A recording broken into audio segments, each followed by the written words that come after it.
Hello out there, and today we're going to be talking about the CRKT LCK, a new for 2018 design by Matthew Lerch that is co-branded between CRKT and Ruger. And guys, this is going to be the first of just a bunch of knife videos and discussion videos that I'm going to be posting over the next couple weeks at probably a more frequent pace than I usually do. I've just got a lot of knives that were either sent to me on loan or gifted to me, stuff that I bought that I need to get in front of the camera, and I've been spending the little time that I have using the knives and modifying them, and so I'm going to be focusing a little bit more on just getting videos out there and getting that content to you. So if there is anything that you want to see, anything that you've seen on the channel or know that I have that you want a video about, let me know in the comments down below. But here is a list of just some of the stuff that you can expect to see over the next couple weeks. All right, so any of that in particular interests you, let me know about that. But for now, let's bring our focus back to this LCK. And this knife, this new for 2018 design, is one that I was really enthusiastic about when I heard about it. The first time I saw this knife, I knew I wanted to buy it, and the moment that it was released, I ordered it. And I did that for one main reason, that the blade shape is just excellent looking. It's a great looking blade. I've always liked the Matthew Lerch blade shape, but this one is just slightly different from some of the other CRKT stuff that he's put out. If you remember like some of his other models like the Endorser, the Argus, the Moxie, all of those knives have just very, very similar blade shapes. They almost look identical in a lot of ways, and they do look a lot like this as well, but just with a little more curvature. And so what I really liked about this knife when I saw pictures of it was that it is definitively a Matthew Lerch blade, but it does sort of stand on its own 2 feet and have its own identity. So that was very cool, and I knew I wanted to pick it up, and at the price point of $26.95, I thought that it would be a pretty fair price for a budget knife.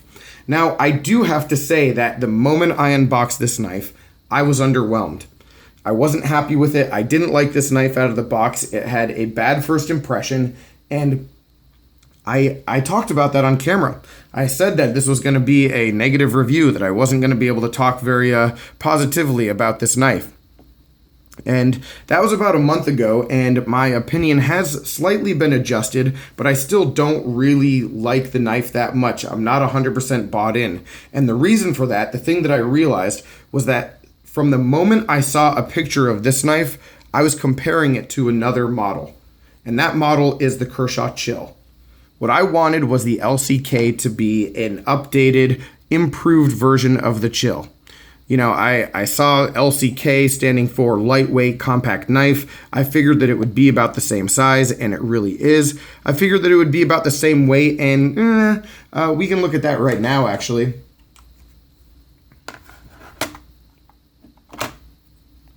Looking at the weight, we have a 2.6364 ounce weight of the LCK. The Chill is significantly lighter at 2.15 ounces. A lot thinner liners on it, the Chill, actually.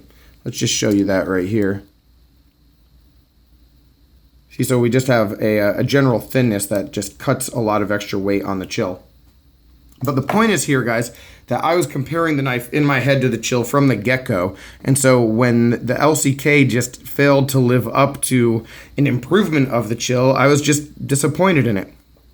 And what I want to do, though, is sort of talk about the knife and let it be judged on its own merits. So I will bring the Chill back in a couple more times probably, but I want to talk about this knife itself and what the applications are, and if there's value here, and let you sort of figure out if this is something you'd be interested in on your own.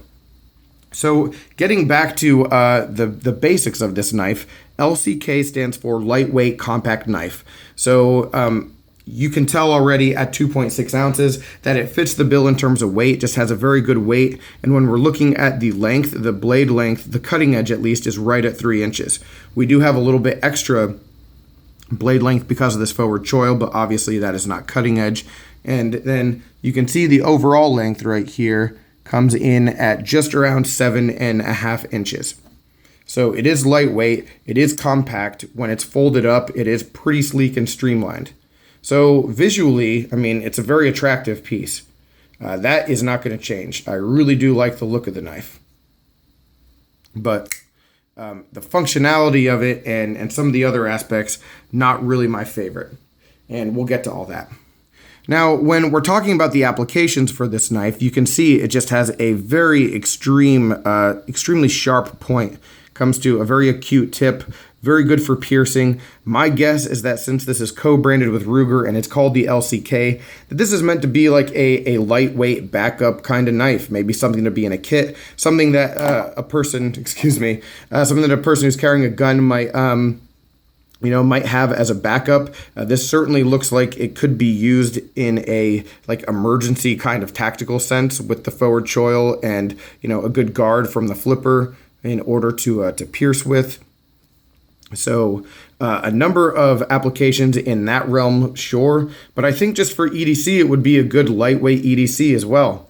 When we're thinking about people who carry larger knives, maybe something in like the 3.75 inch range, this would be a suitable backup for you. This would be your secondary carry. And at 2.6 ounces, it's a pretty darn light one and, full service as well. So, those are just the ideas when it comes to how you would use the knife. Now, talking a little bit more about the specs, what we have here on this 3-inch cutting edge, 8CR13 MOV, a very nice hollow grind. It's very thin. So I do like that aspect of it a lot. Again, just the look of the blade is excellent. We don't have any jimping up top, which, I don't know, I always like to see jimping, but there's a lot of times where it isn't necessary. And I will say that ergonomically, if we want to get into that now, the knife does fit pretty nicely into the hand. The forward choil is usable too, which I really like. If you're going to have this kind of area right here, it's going to be big and milled out.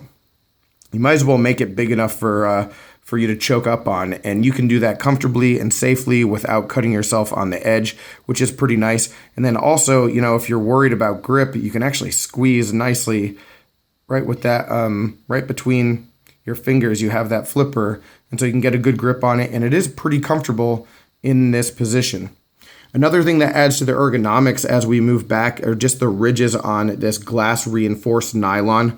That's what CRKT calls it, glass-filled nylon, glass reinforced nylon. It's essentially a plastic, and it's pretty much standard to what I would expect to see on a budget blade. And it does feel pretty decent in the hand. It's not extremely grippy. It feels like plastic, but at least these ridges give you extra points of contact and help the knife in hand a little bit. We also do have open frame. There is a backspacer back here, but it still leaves the knife relatively open, easy to clean. You can see that flow through, so that looks pretty good. And when we talk about the clip, it is one position and it is tip up right side. Very deep carry with this loop over. And I like the clip. I love the discreet aspect of the carry. Certainly, again, lends itself to the application in like a tactical sense, or for someone who's already carrying concealed. I think it would work out really well for them. One thing I will mention about it though is that if you're right-handed, which I'm not, but if you're right-handed and you're using this knife for any like long-term application, that clip really might start digging into your palm, and that could be a little bit uncomfortable.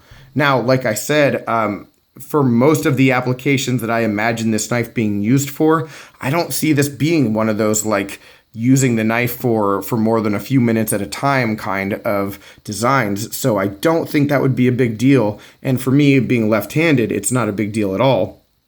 But just something to keep in mind if you think that this is a knife that you would want to use in that capacity, you probably will have just a little bit of, soreness if you are using the knife heavily in your right hand. All right. So from here, at this point, I think everything sounds like it's a pretty positive knife. A good looking knife, good review, might be recommended at $26.95, right? Here's the problem, guys, and here's where my pet peeve really comes in, and it's with the action of the knife, the functionality, and the lockup. And that's sort of where I was disappointed and underwhelmed by the knife. Because if you look inside here, what you should see is we do have bronze washers. So we're not running on Teflon, so we have what I thought were pretty good quality materials. But the problem is the knife just doesn't open well. It didn't open well out of the box, and that was the main cause of my underwhelming reaction when when I picked it up. I mean, imagine unboxing a knife for the first time and it's a flipper, and you try to flip it and the thing opens to like here. And that's what happened. It's a huge turnoff, and it sort of creates a bad first impression that's hard for the knife to recover from. And that really is the story of my experience with the LCK. I have not been happy with the action. Now, had I made a review of this knife at the point where I said that on camera about a month ago, it would have been really negative. And I can say that over the course of the last month, I have taken this knife apart, I've polished it up on the inside, lubricated it, and it has smoothed out a little bit, and it does open a little bit easier, but it still isn't great. And it still isn't what it should be. And when we're talking about pet peeves, my big pet peeve with flippers is it has to flip. There are knives that have flippers that aren't good flippers, and if they have thumb studs too, then I'm going to be okay. I'm not going to be upset about it if I can open it with a thumb stud. But if you have a flipper design and the knife doesn't flip very well, then you're doing something wrong. Like that sort of reminds me of a gas station knife when you can't flip it really well. Now, at this point, what I can say is that probably, there we go. I got lockup there. So depending on how you hold the knife and how the blade is angled versus gravity, you can get the knife to open with a good strong flick. So I got it there, and just depending on how it is in your hand, that's really going to affect how smooth it is, which is sort of disappointing.